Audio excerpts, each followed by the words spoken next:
السلام عليكم ورحمة الله تعالى وبركاته. اللهم صل وسلم وبارك على رسول الله وعلى آله وصحبه أجمعين. مرحبا بكم معي في القناة وفيديو جديد. كنتمنى إن شاء الله يلقاكم بصحة جيدة وأنتم كتشاهدوه. اليوم إن شاء الله غنتشارك معكم كيكة يومية اللي كتجي رائعة اقتصادية جدا، بلا بيض بلا حليب بلا دانون، مكونات اقتصادية بواحد الكريمة اللي كتعطي واحد اللذة رائعة. نتمنى تخليكم معايا شاهدوا الفيديو من الاول حتى الاخير، وما تنساونيش من اللايك ومن الاشتراك الا كنتو اول مره كتشاهدوا القناه. على بركه الله كناخذوا هنا واحد المول، نديروا فيه قبيصه ديال الملحه، كاس لاروب ديال السكر سنيده، اللي ما بغاتش الحلاوه كثيره دير غير نص كاس. وهنا عندي كاس عنبه ديال الماء غليان، كنضيف ليه ملعقه ديال القهوه سريعه الذوبان، وكنخلطهم مزيان حتى كيذوب ليا داك السكر مع القهوه. ومن بعد كنضيف هنا ربع كاس ديال الزيت، راه كما قلت لكم اقتصاديه وكتجي رائعه، راه كتجي رطبه وهشيشه. ملي كنخلطهم كنضيف كاس عنبه ديال الدقيق، العبار هنا بكاس العنبه، اولا ممكن ديروا اي كاس عندكم، ماشي بالضروره يكون كاس ديال العنبه. هنا كنضيف الكاكاو اللي كيبقى على حساب اللون اللي بغيتو. تقريبا هنا درت 2 معالق كبار ما عامرينش. عندي هنا هاد الكاكاو المر اللي كيكون مغلوق ماشي القهوي، الا كان عندكم القهوي كيكون احسن، هو كيعطي واحد المذاق زوين. هنا كنضيف واحد 2 خمارات حمر 16 غرام، كل وحده فيها 8 غرام. كنخلطهم ومن بعد كنضيف نصف كاس ديال الدقيق، المجموع عندي هنا كاس ونص. كنخلط، وهنايا البنات كتحكموا في القوام. الا كان عندكم الدقيق كيشرب السوائل دغيا، او الا كان عندكم ما كيشربش السوائل. انا هنا اضطريت انني نضيف واحد شويه ديال الماء غليان، هي شويه تقريبا ما كاملش ربع كاس، حتى كنتحصل على هذا القوام اللي كتشوفوا. هانتوما شفتوا كيكون القوام ديالو خفيف نوعا ما تيكونش ثقيل. الا كانت القوام ديال هذا الكيك ثقيل راه تجيكم مدقصه. كنضيفوا هنا ملعقه ديال الخل كتعطينا واحد الهشاشه.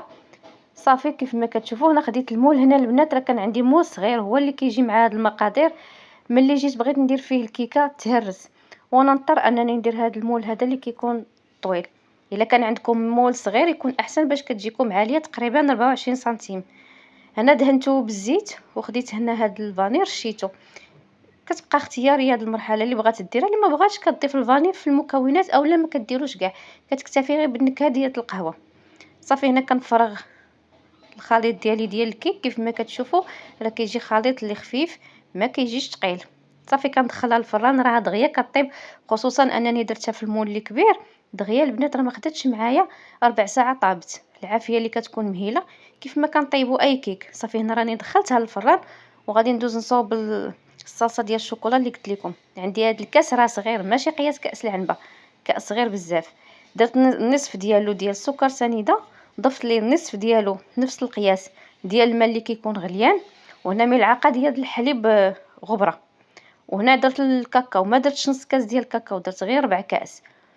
وهنا عندي نصف كاس ديال الزيت. عندي كل المقادير كلهم بحال بحال، نفس الكاس كنعبر به نص كاس من كل حاجه. كنخلط وانا كنضيف الزيت. هانتوما كتخلطوا بالخلاط الكهربائي، كتخلطوا بالميكسور اولا بالمولينيكس اللي بغيتو.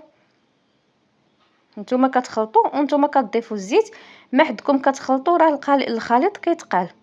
اللي بغات يكون خفيف شويه راه غتكتفي غير بالقياس قليل ديال الزيت. اما اللي بغاتو يجيها ثقيل راه غياخد ليها نص كاس ديال الزيت. راه غتشوفوا معايا انا راني كنخلط، وغادي نوريكم هنا الا بغيتو في هذا القوام اللي كيكون خفيف شويه. غادي نوريكم كتحبسوا راه كيبقى لكم واحد شويه ديال الزيت. بغيتو يجيكم ثقيل كيف ما غادي ندير هنا راه كنكمل الكميه ديال الزيت كامله.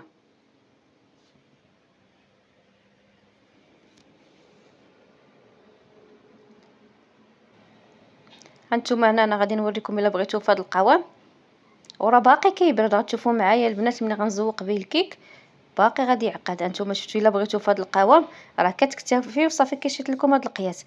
انا بغيتو يجيني ثقل من هكا، غادي نضيف الكميه كامله ديال الزيت.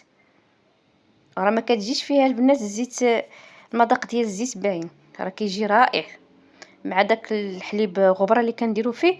كيجي صراحه كيجي فيه المذاق ديالو زوين. اللي ما عندهاش حليب غبره دير نصف كاس ديال الحليب عادي.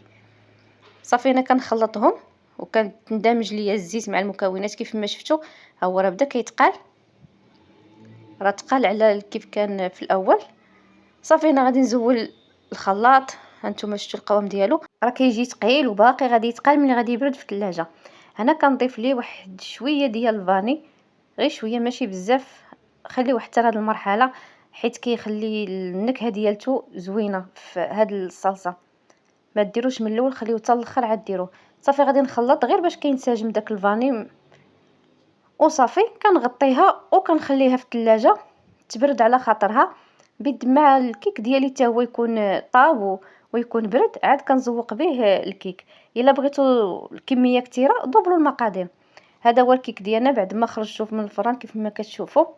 باقي هنا راه باقي سخون، غادي نخليه حتى يبرد ومن بعد غادي نزوق به. هنا صافي راه الكيك برد. وهذه هي الصلصه ديالي. شوفوا كيفاش تقالتها البنات، كيفاش ولات عاقده، صراحه كتجي رائعه. نتمنى تجربوها، راه غادي تولي معتمده عندكم. دهنوا بها اي كيك عندكم او لا اي حاجه بغيتوا، لي بانكيك اولا الكاب كيك اولا لي كريب، راه كتجي رائعه هاد الصلصه. نتمنى ان شاء الله تجربوها وردوا عليا الخبر في التعاليق كيفاش جاتكم. صافي هنا كندهن هاد الكيك مزيان بهاد الصلصه ديال الشوكولا. بغيتو تكتفيو بها غير بحال هكا اكتفيو بها، بغيتو تزينوها زينوها، كيبقى لكم الاختيار. هنا بعد ما دهنتها مزيان وبردات غادي نقسمها. تنقسمها للقطع اللي كيكونوا متساويين. شوفوا راه خرجت ليا كميه كثيره حيت المول كبير كما قلت لكم، وجات رقيقه ما جاتش عاليه. نتوما الا بغيتوها تجيكم عاليه نديروها في المول 24 سنتيم كما قلت لكم. صافي انا غادي نقطعها وتزيين كيبقى اختياري. انا خديت غير واحد بسكويت طونيك هرمشته، هو باش غادي نزين كل مربع. ممكن نتوما تخليوها كيف ما هي بلا ما تزينوها غير بديك الصلصه، راه رائعه. خذوا غير فرشيط وديروا بها هكا خطوط، كتعطيها واحد الشكل زويون بلا ما تحتاجوا انكم تزينوها. واللي عندكم في الدار زينوا به، اللي عندكم قضيو به الغرض.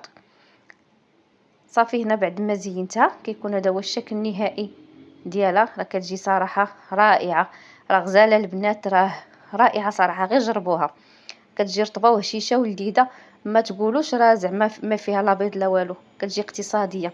وهنا غادي ناخذ واحد الطريف تشوفوها واخا راه جات رقيقه كما قلت لكم، ديروها في مول اللي يكون صغير. وهنا كيكون هذا هو الشكل ديالها. نتمنى ان شاء الله تنال الاعجاب ديالكم.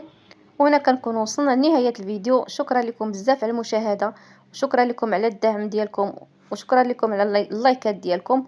دمتم في رعايه الله وحفظه، ونتلاقوا ان شاء الله في فيديو اخر. مع السلامه.